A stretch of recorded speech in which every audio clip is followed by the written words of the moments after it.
বিসমিল্লাহির রহমানির রহিম। 8ই ফেব্রুয়ারি 2025, 5, 6, 7 এই 3 দিন সারা বাংলাদেশে বৈষম্য বিরোধী ছাত্র নেতারা বা ছাত্র সমাজ, সেই সাথে সাধারণ জনগণের একটি অংশ মিলে অপারেশন বুলডোজার যে কর্মসূচি চালিয়েছিল সেটা আপাতত থেমে গেছে। আজকে থেকেই থেমে গেছে, এটাকে আমরা আনুষ্ঠানিকভাবে ধরে নেব। আজকে রাত থেকে শুরু হবে অপারেশন ডেভিল হান্ট বা শয়তান ধরার অভিযান।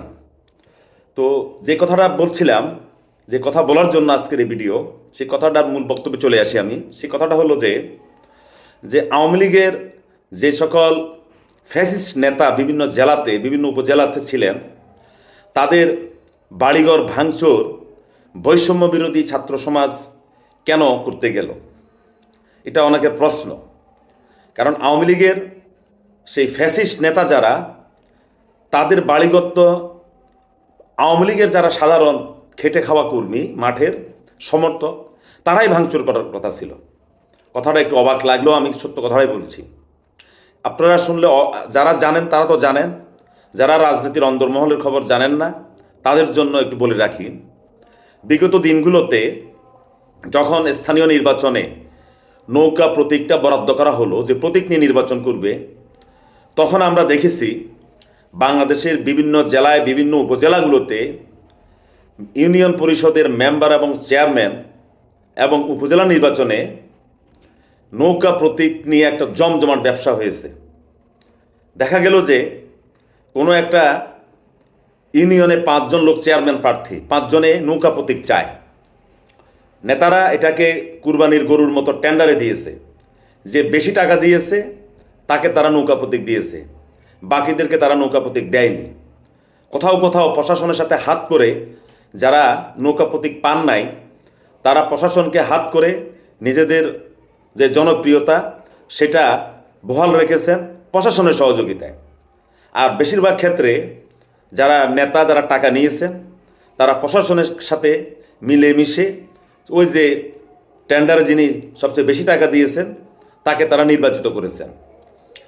কোথাও কোথাও আবার 5 জন থেকে টাকা নেওয়া হয়েছে, মনোনয়ন দেওয়া হয়েছে একজনকে, বাকি 4 জনের টাকা কিছু দিয়েছে, বাকিটা নেতারা মেরে দিয়েছে। এরকম অসংখ্য উদাহরণ দেওয়া যাবে সারা বাংলাদেশে। শুধু তা না, প্রাইমারি স্কুলে দেখা যাবে কোনো একটা উপজেলায় 200 শিক্ষক নিয়োগ দেওয়া হবে। নেতারা 400-500 লোকের কাছ থেকে তারা টাকা নিয়েছে। 200 লোককে হয়তো চাকরি দিয়েছে, এর মধ্যে অনেকে টাকা দিয়েছে কিন্তু তারা মেধার জোরে হয়েছে, কিন্তু তারপরও তারা ভুলক্রমে তারা টাকা দিয়েছে, না জানি টাকা না দিলে যদি চাকরিটা না হয়। এরকম অসংখ্য নজির আছে। ওই যে 200 জায়গায় 500 লোক থেকে টাকা নিয়েছে, বহু জায়গাতে অনেকে যাদের চাকরি হয় নাই তাদের টাকা ফেরতও দেওয়া হয় নাই, কোথাও কোথাও কিস্তিতে টাকা ফেরত দিয়েছে। এমনিভাবে যদি আমরা হিসাব করি তাহলে দেখা যাবে যে আওয়ামী লীগের যারা নেতা ছিলেন স্থানীয় পর্যায়ে, তারা বিএনপি জামাতের নেতা কর্মীদের উপর যে হামলা করেছেন, যে অত্যাচার করেছেন, তার চেয়ে কিন্তু কোনো অংশে মানসিকভাবে কিন্তু তারা তাদের নিজের দলের নেতা কর্মীদের উপর কম করেন নাই। কথাটা অবাক হলেও আমি সত্য কথাটা বলছি। তাহলে যে সকল ফ্যাসিস্ট নেতা বিভিন্ন জেলা উপজেলাতে সৃষ্টি হয়েছিল, তাদের বাড়িঘর তো আওয়ামী লীগের ওই সকল নিরীহ বঞ্চিত লীগ যে যাদের নাম, তারাই ভাঙচুর করার কথা ছিল। 5ই অগাস্টের, গত বছরের 24 সালের 5ই অগাস্টের পর এই সকল নিরীহ আওয়ামী লীগের নেতা কর্মীরাই তাদের নেতাদের বাড়িঘর ভাঙচুর করার কথা ছিল, আগুন দেওয়ার কথা ছিল, কিন্তু তারা করেনি। সেই কাজটা করেছে বৈষম্য বিরোধী ছাত্র আন্দোলনের ব্যানারে। তাহলে কি ধরে নিতে পারি যে আমরা সাধারণ বাংলাদেশের যারা রাজনৈতিক সমর্থক, বড় 2 দলের যে নেতারা যত পাপেই করুক, আমরা সেই পাপটাকে মেনে নিই। একটি পর্যায়ে আমরা যে মেনে নেই, এই আমাদের মেনে নেওয়াটাই আমাদের জন্য অপরাধ। আর আমরা যখন কোনো পাপকে আমরা মেনে নেই, তখন ওই পাপের শাস্তি কোনো না কোনোভাবে যারা পাপী তাদেরকে পাওয়া লাগবে, পেতে হয়।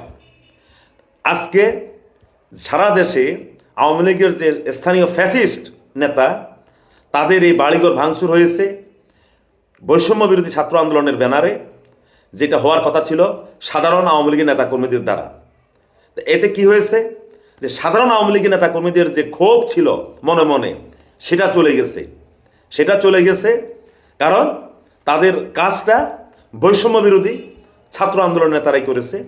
যাই হোক, তবে আমি সবচেয়ে ভালো লাগতো আমার কাছে, আমি খুশি হতাম যদি আওয়ামী লীগের সাধারণ বঞ্চিত নেতারা যদি তাদের নেতাদেরকে শিক্ষাটা দিত, কিন্তু সেই শিক্ষাটা তারা দিতে পারেনি।